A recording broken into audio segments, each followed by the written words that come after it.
관계대명사 계속적 용법 같이 볼게요.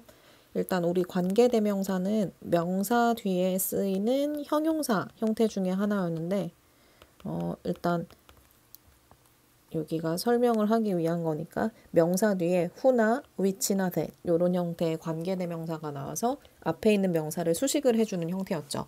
그래서 우리가 여태까지 배웠던 건 이렇게 관계대명사 뒤에 주어가 생략이 되어 있다든지 또는 목적어가 생략이 돼서 불완전한 문장을 이끄는 관계대명사 절이 앞에 있는 명사를 수식을 해주기 때문에 형용사로 수식한다. 이렇게 배워놨었는데 이게 사실은 한정적 용법, 제한적 용법이라고 부르는 부분이었어요.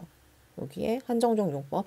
우리가 여태까지 배웠던 게 한정적 용법인데 이해를 하기 위해 설명을 해보자면 이 세상에 소년은 굉장히 많죠. 근데 이게 어떤 소년인지 내가 좋아하는 소년 또는 음식을 먹는 소년 이렇게 의미를 제한하거나 한정시킨다 라고 해서 이런 이름이 붙어진 것 같아요. 근데 요번 단원에서는 요거랑 조금 반대로 계속적 용법이라는 관계대명사를 한번 살펴볼 건데 일단 다시 한정적 용법으로 돌아와서 둘의 차이를 갖다가 아셔야 되는 게 I have a sister who is a teacher 이라는 문장이 있으면 나는 선생님인 여동생이 하나 있다 라는 뜻이 되겠죠. 그러면 이 I라는 주어가 선생님인 여동생도 있고 아니면 또 다른 여동생도 있는 건지 없는 건지에 대한 정보는 이 문장에 나와 있지 않아요. 하지만 이걸 a sister이라는 선행사 뒤에 컴마를 찍게 되면 사실상 한번 문장이 마무리가 되었다 라는 표현이 되기 때문에 나는 여동생이 한 명이 있다. 여기에서 일단 모든 정보는 주어진 거예요. 여동생은 한 명 있고 그리고 그 여동생은 선생님이다 라는 설명이 되겠죠.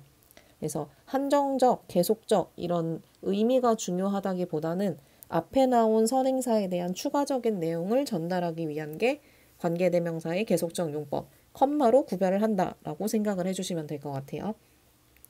그래서 이렇게 관계대명사의 계속적 용법을 쓰게 되는 게 주로 글에서 쓰게 될 건데 제한적 용법이랑 다르게 몇 가지 특징을 가지고 있기 때문에 그거에 대해서 잘 구별을 해주시면 되겠죠. 그래서 문장을 보다가 우리 컴마 who나 컴마 which 이런 형태의 관계대명사를 마주치게 되면 컴마 who는 and she 또는 he 또는 복수일 때 they가 될 수도 있고요. 컴마 which는 and it 또는 복수일 경우엔 they 이렇게 바꿔서 해석을 하자고 했었죠. 근데 이게 가장 간편한 해석 방법이어서 우리가 이렇게 외워놓은 건데 중학교 내신에서는 조금만 더 디테일하게 봐주셔야 될 것 같아요. 그래서 이게 and로 연결이 되는 경우가 가장 많긴 한데요. 앞뒤 문맥상 but으로 연결될 때도 있어요. 그래서 앞과 뒤의 내용이 뭔가 역접일 땐 하지만으로 연결이 될 때도 있고 for로 연결이 된다는 건 이제 for이 접속사로 쓰이는 경우인데 이게 because하고 똑같은 의미를 가져요. 왜냐하면 이라는 의미로 해석이 될 거고요. 정말 드물지만 though, although 뜻이죠. 비록 뭐뭐일지라도. 근데 사실 though는 여기에서는 그 but하고 똑같은 의미라고 봐주시면 되고요. 여기까지는 아직 중학교 내신에 나온 걸 본 적이 없는데 for 같은 경우는 because의 의미로 나올 수도 있다까지 알아두시면 될 것 같아요. 그리고 두 번째로 또 생각을 해주셔야 될 게 우리가 she, he, they 또는 it, they 이렇게 주어 자리에 명사가 생략되어 있는 경우만 주로 보긴 했는데 관계대명사의 계속적 용법도 목적격으로 쓰일 수가 있어요. 그래서 who, she likes 이렇게 나오면 요 뒤에 있던 명사 생략해서 앞에 who로 흡수가 되었다라고 생각을 해주셔도 괜찮을 것 같아요. 그 다음에 관계대명사 that과 what은 계속적 용법의 관계대명사로 사용하지 않는다 나왔는데 컴마 that이나 컴마 what의 형태를 보는 순간 얘는 무조건 틀린 형태라고 봐주시면 되겠죠. 그리고 목적격 관계대명사더라도 앞에 여기서 말을 했어야 했는데 목적격 관계대명사여도 원래는 제한적 용법일 때는 생략을 할 수 있었지만 계속적 용법일 때는 생략을 할 수 없다. 이렇게 봐주시면 될 것 같아요. 그리고 또 하나가 which라는 관계대명사는 보통 선행사가 사물일 경우에 쓴다고 했었죠. 그래서 컴마 which가 나오면 선행사가 바로 앞에 있는 바로 앞에 있는 명사이거나 이 해석이 어색할 경우엔 앞문장 전체가 선행사일 경우도 있어요. 그래서 여기 나온 첫 번째 문장을 보시면 he won the prize. 그는 상을 받았다.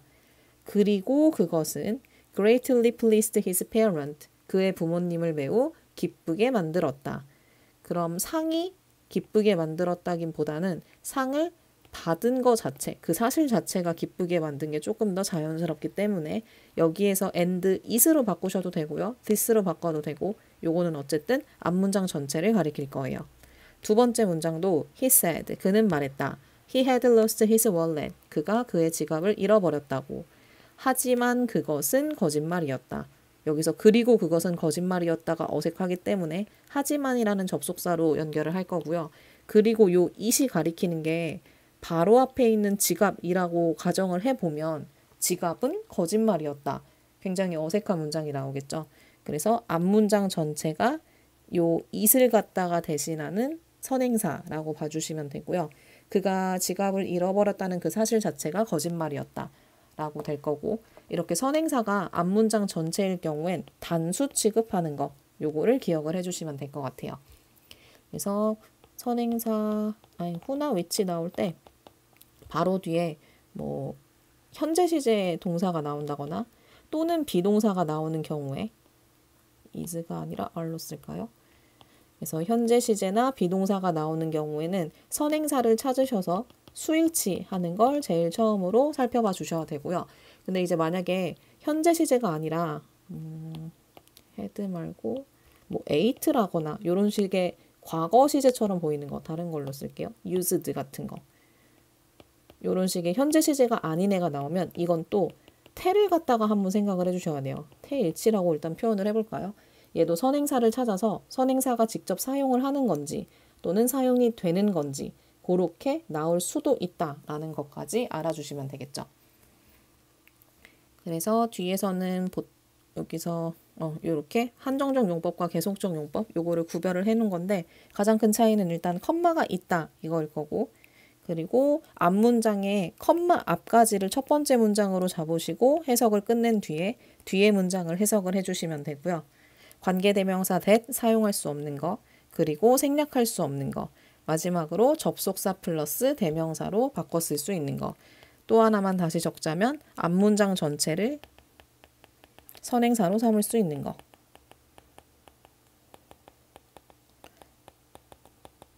선행사로 사용 가능. 그리고 이때는 단수 취급한다는 것까지 봐주시면 되겠죠.